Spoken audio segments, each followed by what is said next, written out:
곤지암, 경기도 광주시의 외곽에 위치한 작은 마을. 지금은 새로 지은 카페와 주택들이 들어서 있지만 불과 10여 년 전까지만 해도 사람들은 이 지역 이름을 입에 올리는 것조차 꺼렸다. 이유는 하나.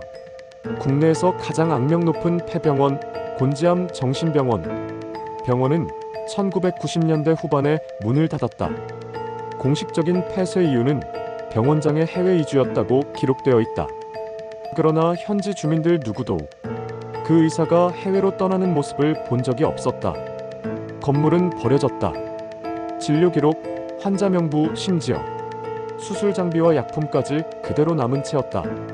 그리고 시간이 지나면서 이 병원은 귀신이 사는 곳, 출입 금지 구역, 들어가면 돌아오지 못한다는 괴담으로 뒤덮였다. 2003년 병원 근처를 지나던 등산객이 기이한 구조의 방을 발견했다. 출입문이 벽에 절반쯤 묻혀 있었고 안쪽에는 낡은 침대 하나와 무너진 철제 사물함이 있었다. 사물함 안엔 낡은 서류철이 있었다. 표지는 입원 기록 실험 환자 141호. 그 문서의 내용 일부는 정신질환 치료를 위한 실험이라는 명목으로 비공식적인 수면약물 테스트가 진행되었다는 것이었다. 해당 기록이 공개된 직후 병원 부지 전체는 폐쇄되었다. 그러나 그 기록의 출처가 명확하지 않아 경찰은 사설 문서의 조작 가능성이라 발표했다. 그로부터 몇 해 뒤 청소년들과 방송팀들이 병원을 몰래 찾아들었다. 그중 일부는 녹음기와 캠코더에 이상한 소리를 남긴 채 실종되었다. 이상한 점은 그 실종자들이 공통적으로 3층 그리고 141호실이라는 단어를 남겼다는 것이다. 경찰은 정식 수색을 여러 차례 진행했지만 건물은 붕괴 위험이 높아 철저한 조사가 불가능했다. 2010년 한 인터넷 방송팀이 병원 내부를 촬영했다. 그들은 영상을 끝까지 공개하지 못했다. 촬영 도중 팀원 한 명이 실신했고 그 후 2달 동안 기억상실 증세를 보였다. 그가 기억을 되찾았을 때 가장 먼저 한 말은 이거였다. 나는 분명히 3층에서 아이를 봤어요. 그때부터 곤지암 정신병원은 단순한 괴담의 무대를 넘어 실존하는 공포 장소가 되었다. 하지만 진짜 이상한 일은 병원이 철거 결정이 내려진 2017년부터 시작됐다. 공식 철거를 위해 조사팀이 건물 구조를 도면화하던 중 건물 안쪽에서 또 하나의 지하 통로가 발견되었다. 도면상에는 존재하지 않는 공간이었다. 통로는 1층 진료실 뒤편벽 안쪽에서 시작해 지하로 이어져 있었다. 문은 용접으로 봉인되어 있었지만 누군가 최근에 뜯어낸 흔적이 있었다. 그리고 그 문 근처 바닥엔 녹슨 캠코더 한 대가 떨어져 있었다. 전원은 꺼져 있었지만 테이프는 들어 있었다. 경찰은 캠코더를 복원했다.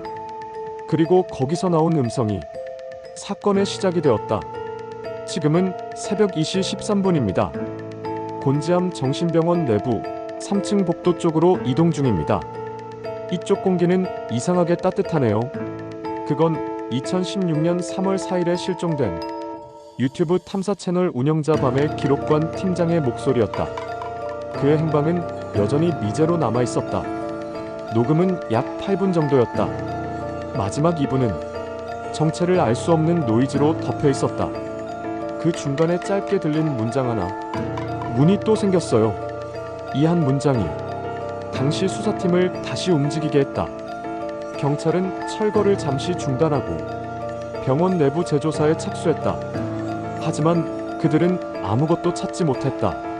단 하나의 예외를 제외하고는 그건 3층 병실 벽 뒤에서 발견된 녹음기 본체였다. 테이프는 이미 분해되어 있었지만 데이터 일부가 복구됐다. 그 복구된 파일 이름은 곤지암 141 WAV. 여기까지가 수사 기록에 남은 병원 관련 공식 자료의 마지막 부분이다. 하지만 이후 비공식적으로 수집된 정보에 따르면 경찰 내부 서버에서 곤지암 141 WAV 파일의 일부가 알 수 없는 계정으로 전송된 흔적이 있었다고 한다. 그 계정의 IP는 곤지암 병원 인근 공용 와이파이였다. 그날 이후 병원 인근 CCTV에 이상한 현상이 포착되기 시작했다. 새벽 3시 14분. 철거 현장에 아무도 없어야 할 시간. 하지만 CCTV 화면 속에는 사람의 그림자가 걸어가고 있었다. 한 손에는 손전등, 다른 한 손에는 카메라로 보이는 물체. 그리고 그 그림자가 사라진 뒤에도 벽면에는 여전히 불빛이 남아 있었다. 마치 빛이 꺼지지 못한 채로 붙어 있는 것처럼. 경찰은 전기 이상으로 결론지었다. 그러나 철거업체 관계자는 말했다. 그날 저희는 전기를 아예 내렸습니다. 이제 여기서부터가 진짜 이야기의 시작이다. 2017년 4월 2일 공식 철거 전 마지막 안전 점검에 나섰던 작업자 3명 중 2명이 실종되었다. 그들이 마지막으로 남긴 무전 기록이 존재한다. 지하 통로 막다른 벽이에요. 근데 벽에서 소리가 납니다. 그 음성은 단 3초 뒤 끊겼다. 그때부터 사람들은 믿기 시작했다. 곤지암 정신병원은 단순히 버려진 건물이 아니라 기억을 잃지 못한 공간이라는 걸. 시간이 멈춘 채 그 안에서 누군가는 여전히 반복하고 있었다. 파일 이름 곤지암 141 WAV 길이 7분 42초. 녹음 품질은 낮았지만 목소리의 방향, 걸음소리, 숨소리까지 모두 복구됐다.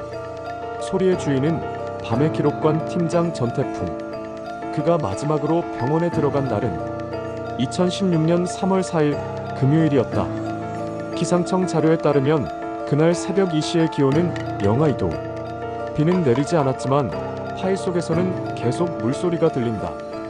녹음 0시 12분. 지금 병원 1층입니다. 입구문이 닫혀 있는데 안쪽에서 바람이 나옵니다.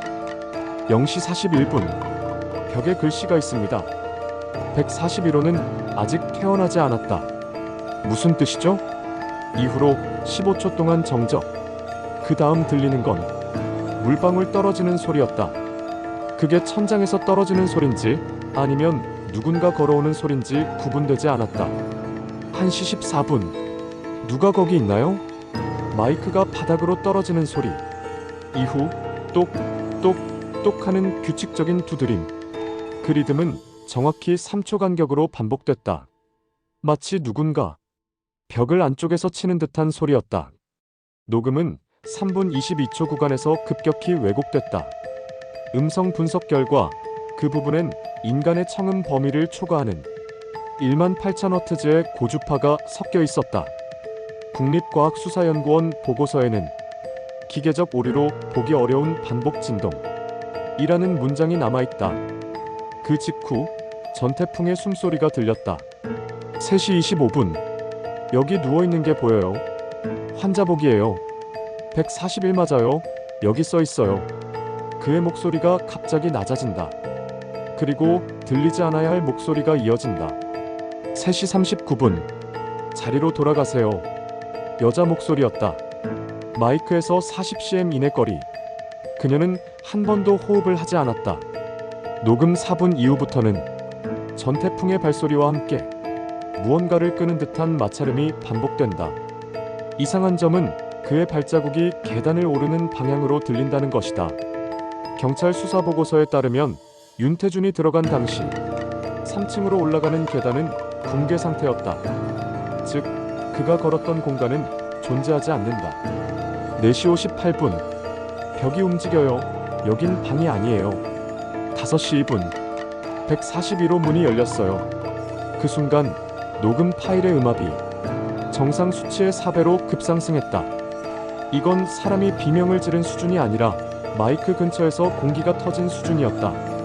5시 18분. 도와줘요. 그 한마디 이후 6초간 침묵. 그리고 배경에서 여러 명의 숨소리가 섞여 들렸다. 분석 결과 최소 3명 이상의 성인 남녀 목소리로 추정된다. 5시 25분. 이제 그만 나가요. 5시 27분. 문이 닫히는 소리끼. 그 뒤로 아무 소리도 없다. 그날 이후 병원 주변의 철제문에는 이상한 자국이 남았다. 문짝의 안쪽에서 긁은 듯한 흔적. 손톱이 아니라 쇠붙이로 긁은 자국이었다. 그리고 자국 옆엔 숫자가 새겨져 있었다. 142. 경찰은 해당 파일의 진위 여부를 감정했다. 결론은 조작 흔적 없음. 파일 메타데이터 역시 2016년 3월 4일 새벽 3시 14분으로 기록되어 있었다. 그 시간은 전태풍이 마지막으로 휴대폰 신호를 남긴 시각과 일치했다. 사건은 곧 언론에 알려졌다. 그러나 방송사들은 대부분 보도를 중단했다. 그 이유는 파일의 일부가 방송 검열 기준을 초과했기 때문이다. 파일 6분 14초 구간에선 배경에서 기도문이 역재생으로 재생되고 있었다. 신학대학 교수팀이 분석한 결과 그 문장은 라틴어로 이렇게 해석된다. 그는 아직 깨어있다. 이 시점에서 수사는 중단되었다. 하지만 병원 근처에서 일하던 경비원 한 명이 익명으로 제보를 보냈다. 그는 말했다. 폐건물 안에서 밤마다 불빛이 보여요. 복도 끝에 사람 그림자도 있고요. 그런데 이상하게 그 그림자엔 고개가 없어요. 그 말이 남긴 여운은 컸다. 경찰은 현장에 카메라를 설치했지만 이상한 일은 반복됐다. CCTV는 매번 새벽 3시 14분이 되면 꺼졌다. 그리고 그 시각의 영상은 저장되지 않았다. 그 무렵 전태풍의 가족은 언론과의 인터뷰를 통해 한 가지 사실을 공개했다. 사건 발생 3일 전 그는 가족단체 채팅방에 이런 메시지를 남겼다고 한다. 이번에 촬영 끝나면 병원 3층 꼭 찍고 올게. 거기 벽이 사람을 기억한다더라. 가족은 그 말을 농담으로 여겼다. 하지만 경찰은 달랐다. 그들은 그 문장을 사건 파일에 그대로 옮겼다. 벽이 사람을 기억한다. 조사팀은 철거를 잠시 중단하고 병원 내부를 재수색했다. 그곳에서 발견된 건 손전등 1개와 카메라 하나. 카메라에는 녹화 파일이 없었다. 메모리 칩은 완전히 비워져 있었다. 그러나 카메라 뒷면에는 테이프로 붙여둔 쪽지가 있었다. 141호 복도에 문이 하나 더 있어요. 이제 경찰은 복도 끝의 문을 찾기 시작했다. 하지만 건축 도면에는 그런 문이 없었다. 벽을 부수자 시멘트 안쪽에 금속 문이 하나 더 숨어 있었다. 문은 녹슬었지만 열쇠 구멍은 새 것이었다. 누군가 최근에 열고 닫은 흔적이 있었다. 문을 열었을 때 안쪽에는 아무것도 없었다. 단지 바닥 중앙에 낡은 환자복 하나, 목 부분이 찢겨 있었다. 그리고 그 위엔 이름표가 떨어져 있었다. 전태풍. 조사팀은 현장에서 철수했다. 공식적으로는 유해 발견 없음. 하지만 비공식 보고서엔 이런 문장이 적혀 있다. 벽면에서 미세한 진동이 느껴졌으며 내부 온도는 주변보다 7도 낮았다. 그로부터 한 달 후 병원 인근 도로의 블랙박스 영상이 온라인에 올라왔다. 새벽 3시 14분 비 내리는 국도 위. 한 남자가 병원 방향으로 걸어가고 있었다. 한 손엔 손전등, 다른 한 손엔 카메라. 그는 화면 밖으로 사라졌다가 7초 후 도로 반대편에서 다시 나타났다. 그러나 이번엔 얼굴이 없었다. 그날 밤 이후 곤지암 정신병원은 다시 봉인되었다. 하지만 병원 철거가 끝난 지금도 매년 3월 4일 새벽 그 자리를 비추는 CCTV엔 누군가의 그림자가 찍힌다고 한다. 그 그림자는 항상 같은 방향을 향한다. 건물도 복도도 이제 존재하지 않는 3층 쪽으로. 2018년 1월 곤지암 정신병원 철거가 완료됐다. 그러나 그 현장에 있던 사람들은 아직도 입을 열지 않는다. 그들은 병원 잔해를 운반하던 날 벽 안쪽에서 살아있는 소리를 들었다고 말했다. 건물은 무너졌는데 벽이 움직였다는 것이다. 공식적인 경찰 기록에는 이 문장이 남아있다. 폐건물 잔해 중 일부 내부 진동 감지. 현장 측정 결과 이상 없음. 그러나 체감상 두드림 존재. 현장 소음 분석 결과 그 진동은 벽 안에서 일정한 리듬으로 발생했다. 3초 간격 3번의 두드림. 그 리듬은 전태풍이 남긴 녹음 파일 속 두드림과 완벽히 일치했다. 며칠 뒤 경찰 서버에 잠시 접속 오류가 발생했다. 사라진 건 단 하나의 파일. 곤지암 141 WAV 백업 서버에는 남지 않았다. 그리고 10분 뒤 같은 서버에 새로운 파일이 올라왔다. 파일 이름 곤지암백 42 WAV. 그 파일을 처음 연 사람은 디지털 포렌식 팀의 박 수사관이었다. 그는 이후 정신과 치료를 받았다. 그가 동료에게 남긴 말을 동료가 일지에 옮겨 적었다. 그건 녹음이 아니었어요. 나한테 말을 걸었어요. 파일은 삭제되었다. 공식 보고서에는 그 어떤 기록도 남지 않았다. 다만 사건 이후 박 수사관의 손톱 밑에서 미세한 회색 분말이 검출됐다. 시멘트 조각이었다. 그는 병원에 들어간 적이 없었다. 사건은 미제로 종결됐다. 철거는 끝났고 그 부지는 새 아파트 단지로 재개발되었다. 그러나 첫 입주 후 6개월 동안 아파트 주민들은 공통적인 문제를 호소했다. 밤마다 벽이 살아 움직이는 소리, 그리고 새벽 3시 14분 욕실 거울에 낯선 숫자 하나가 나타났다. 141. 관리사무소는 이를 장난으로 취급했지만 건설사 측은 부인하지 않았다. 아파트 지하주차장 구조가 원래 병원 지하와 겹친다는 사실이 뒤늦게 밝혀졌기 때문이다. 지하 2층 서쪽 끝 C구역 기둥 뒤에는 아무 용도도 없는 작은 철문이 있다. 주민들은 그 문을 옛 병원 문이라고 부른다. 2021년 7월 한 입주민이 블랙박스에 찍힌 영상을 공개했다. 시간은 새벽 3시 14분. 주차장 끝 어둠 속 한 여자가 벽 앞에 서 있었다. 그녀는 천천히 고개를 숙였고 양손으로 벽을 두드렸다. 똑똑똑. 그녀가 돌아본 순간 카메라가 자동으로 꺼졌다. 경찰이 영상을 확보했을 땐 그 부분이 통째로 삭제되어 있었다. 그 후 한 인터넷 포럼에 이상한 게시글이 올라왔다. 작성자 익명. 작성 시간 새벽 3시 17분. 병원 지하 아직 문이 열려 있습니다. 그리고 그 안에서 누군가 나옵니다. IP 추적 결과 글은 곤지암 신축 아파트 지하 와이파이에서 작성됐다. 글이 올라온 뒤 7분 만에 계정은 삭제됐다. 이후 정부는 부지 전체를 재점검했다.